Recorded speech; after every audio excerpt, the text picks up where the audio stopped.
کہتے ہیں کہ ایک شخص کو قرآن پڑھنا نہیں آتا تھا، لیکن اتنا پیار تھا اسے قرآن سے کہ قرآن سامنے رکھ لیتا اور انگلی پھیرتا آیتوں پر، یہ میرے اللہ کا کلام ہے، یہ میرے اللہ کا کلام ہے، یہ میرے اللہ کا کلام ہے۔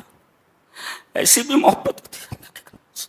ساری محبتیں ہم نے دل میں پال رکھی ہیں، صرف قرآن اور اللہ اس کے رسول کی محبت ہمارے دلوں میں نہیں۔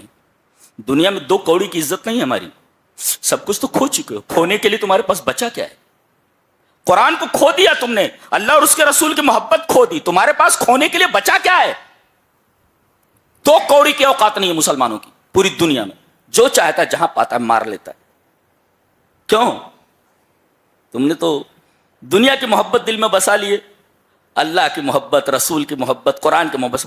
آج ہم اپنے بچوں کو سب کچھ سکھاتے ہیں سوائے اس کے کہ میرے بچے اللہ کی محبت اپنے دل میں بسا لے، رسول کی محبت اپنے دل میں بسا لے، قرآن حکیم کی محبت۔ اب تمام محبتیں تم نے دل میں گھسا رکھی ہیں سوائے ان محبتوں کی جن سے محبت کرنے کا حکم دیا گیا تھا۔ لا جوتے کھاؤ، کچھ بچا نہیں ہے تمہارے پاس کھونے کے لیے، سب کچھ کھو چکے ہو تم، اور دنیا میں 2 کوڑی کی عزت نہیں ہے تمہاری۔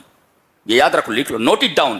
کیا ہے تمہارے پاس؟ کچھ بھی نہیں ہے۔ پوری دنیا میں جہاں ہے مسلمان برباد ہے، تباہ و برباد ہے۔